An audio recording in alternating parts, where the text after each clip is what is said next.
Hi everybody, welcome back to my channel. Today I have a book haul for you. This book haul is going to include all of the used books that I've picked up recently, probably in June and July-ish.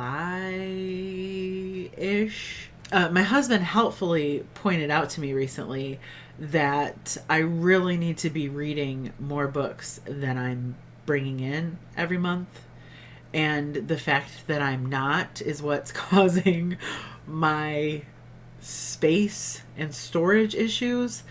Yeah, no kidding, honey. Really?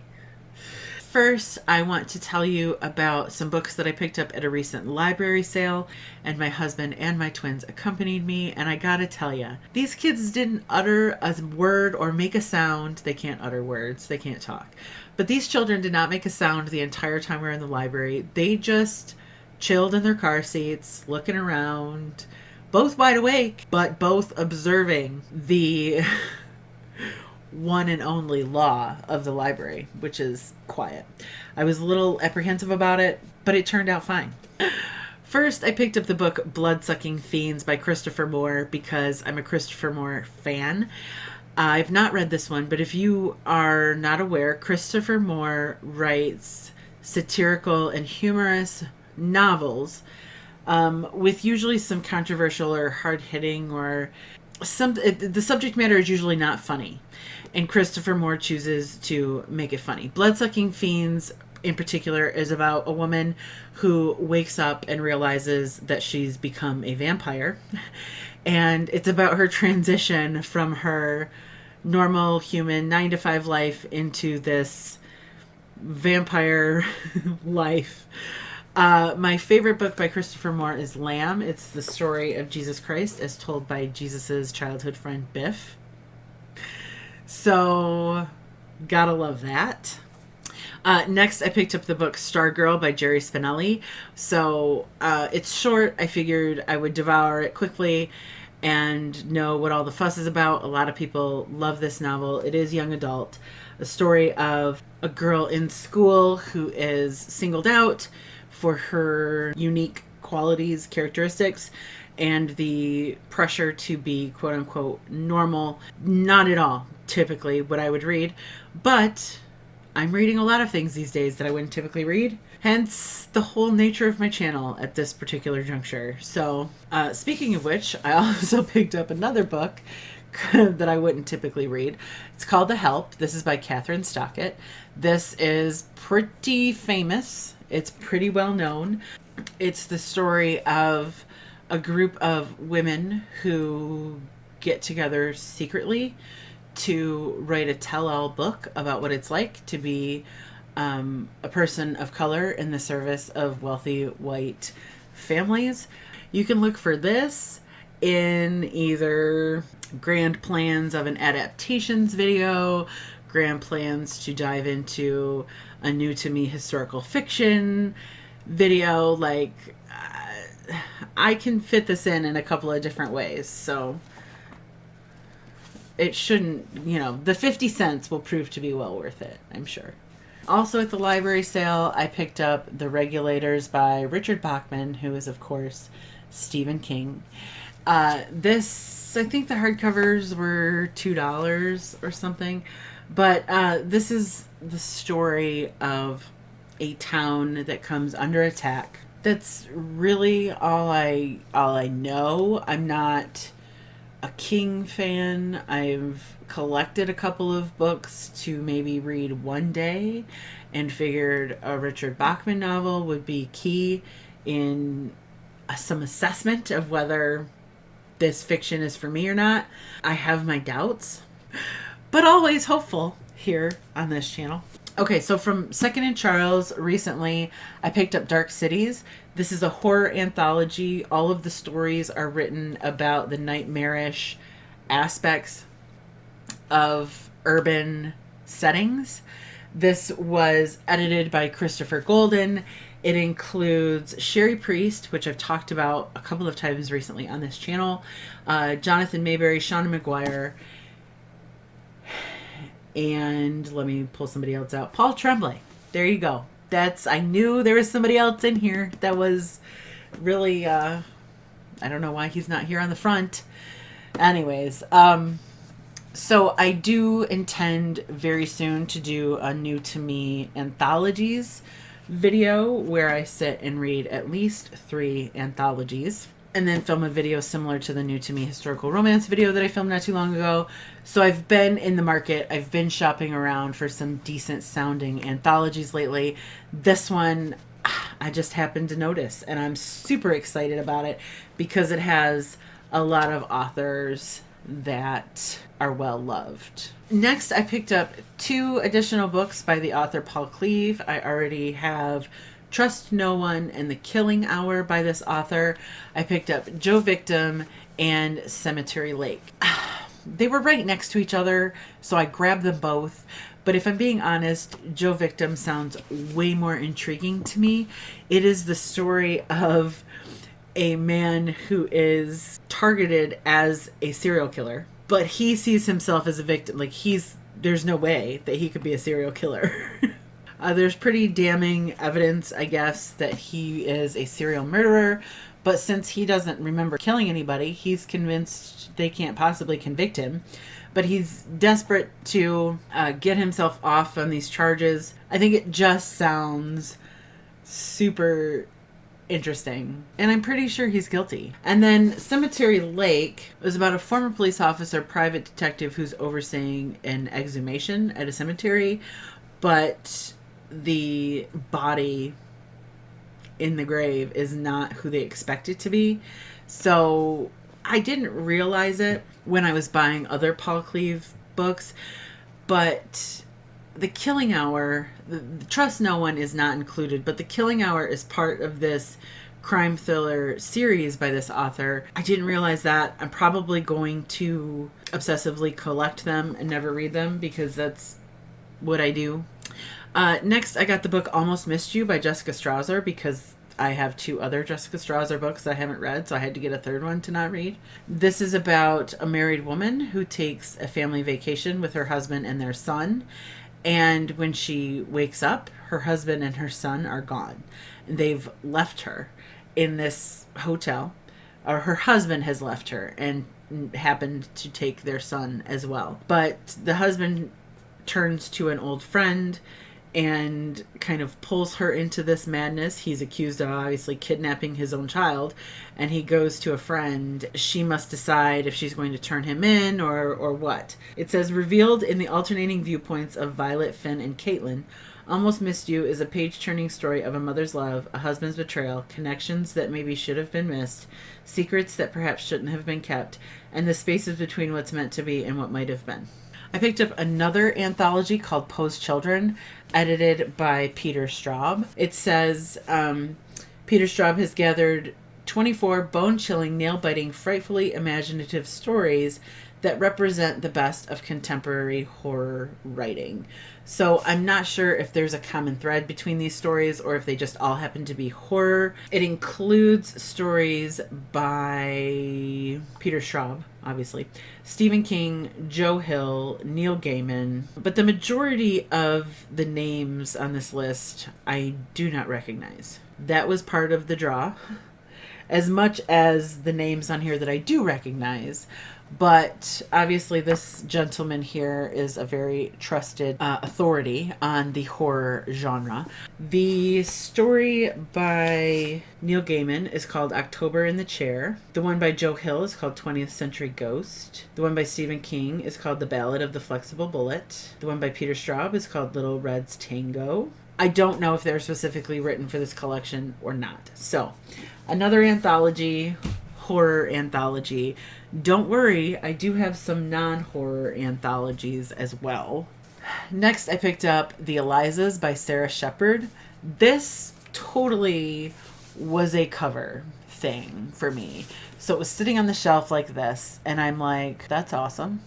And I grabbed it and saw this, and I'm like, that's beautiful. And then I saw author of Pretty Little Liars, and I thought, well, it's at least close to the genre that I read. I'll buy it. I'm not sure. I don't remember how much it was. $4 or something. But I did take a glance at the blurbs on the back.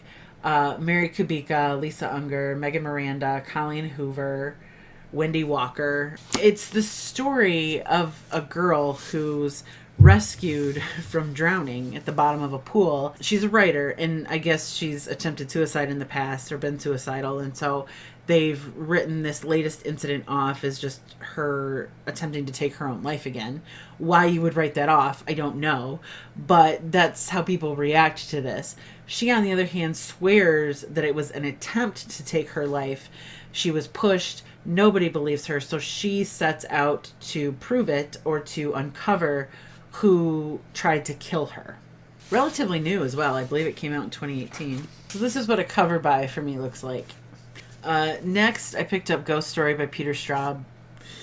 I have no excuse for not reading this. Ghost Story was written in 1979, a year before I was even born. It's the story of a friend group of 4 men who sometimes gather around to tell each other scary stories. It says, but one story is coming back to haunt them and their small town, a tale of something they did long ago, a wicked mistake, a horrifying accident, and they're about to learn that no one can bury the past forever. I think when people bring up Peter Straub, this is typically, if not The Girl Next Door, then Ghost Story are 2 most popular. That's been my experience anyway. Next, go me, I picked up Difficult Women by Roxane Gay. This is a short story collection, all by Roxane Gay, about women. This is a book of 21 stories, and the only thing that they seemingly have in common is that they all feature a female main character. And I just envision dreaming up 21 lives and 21 scenarios, and I really have a lot of admiration for that process and that ability. Short story writers probably don't get the notoriety that they deserve. I'm not talking about Roxane Gay. She's doing okay. But the thing about writing short stories is that you're coming up, you're dreaming up, you are inventing so many more lives, so many more places than the novelist. And I just find it incredibly admirable when it comes to short story authors that have that creativity. I bought these 2 books at Second and Charles by Shauna McGuire.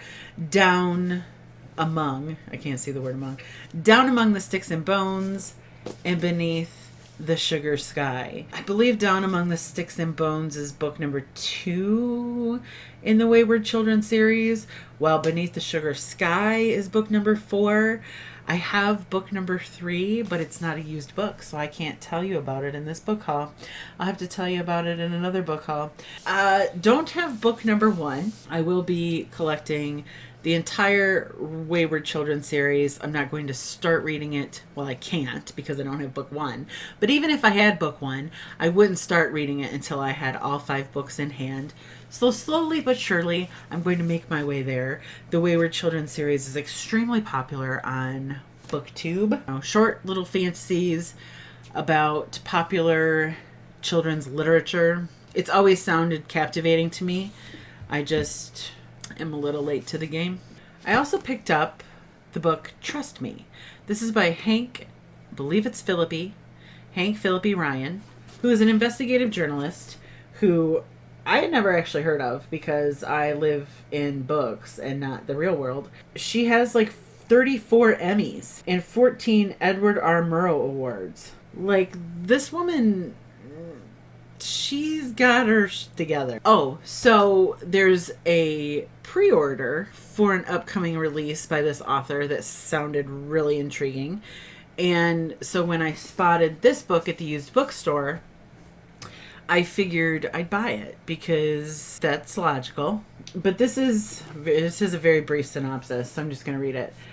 An accused killer insists she's innocent of a heinous murder. A grieving journalist surfaces from the wreckage of her shattered life. Their unlikely alliance leads to a dangerous cat-and-mouse game that will leave you breathless. Trust Me is the chilling novel of psychological suspense and manipulation that award-winning author and renowned investigative reporter Hank Phillippe Ryan was born to write. Most of her releases, I believe, are related crime thrillers. This one happens to be a standalone. I don't know about my pre-order. It's the latest release, so I really hope that my pre-order isn't like book 432 of her crime thriller series. That would be disappointing. I picked up Into the Wild by Jon Krakauer. I had recently picked up Into Thin Air by this author and kind of came to this realization, like, why haven't I read this author yet? This author has been writing books for 20 plus years, and they're survival stories, and I'm all about it. I'm all about the survival. But this one, in case you're not aware of this, I mean, it's an incredibly popular story, but this kid, this wealthy kid in the 90s, decided to throw away all of his material things. Yeah, he gave his money to charity. He burned what was in his wallet. He threw away all of his material possessions, went to Alaska to live off the land, and died within 4 months. Less than 4 months. You know, why would you do that? This is also a film. So this is twofold for me. While I am interested in the story itself, I guess I don't know this individual's motivations. I don't know what drove him to do this. I don't know what happened to him in the few months that he was in Alaska. So those are the things that I want to read about and find out. But the second part of that, or the flip side of that, is Jon Krakauer is also an author that I'm like wanting to binge on. I haven't started, but I fully intend to literally binge on his books when I have the opportunity. And Into the Wild is, those are my motivations for buying it. I also have Missoula and something else on the way. I have another nonfiction book. This is Stiff by Mary Roach. This came at the suggestion of a wonderful person named Angie, who has been a very loyal subscriber. When I posted my nonfiction book haul, she said, hey, if you're looking for anything else, obviously because I have a certain sort of taste, she's like, you should check out Mary Roach's books, particularly Stiff. In fact, she sent me a photo of the first page, in which I was captivated, because it starts out, the human head is of the same approximate size and weight as a roaster chicken. The chapter is entitled A Head is a Terrible Thing to Waste, with a subtitle Practicing Surgery on the Dead. So the book is all about cadavers, dead bodies, what happens when they are donated to science, what becomes of those individuals after life has left their bodies. Just fascinating stuff, really. So thank you very much to Angie for pointing this out. Mary Roach does have a few other really interesting sounding books. One about sex, one about war, another about our perceptions as human beings of the afterlife. Gulp, which is all about eating and digestion. She's a nonfiction writer writing about scientific topics, and mostly biological or anthropological, and she does it with humor. She's funny. She's credited as being the funniest science writer out there. So it sounds pretty much up my alley. So thank you to Angie for that suggestion. I'm probably going to be extremely grateful after I read it. So that's what I have for used books that I have picked up lately. And I have an even more crushing, shameful new book haul coming. Oh boy. If you have any questions about the book that I mentioned, or if you have experience with those books, leave all of those goodies down in the comment section down below. Thank you so much for watching, and I will see you all very soon.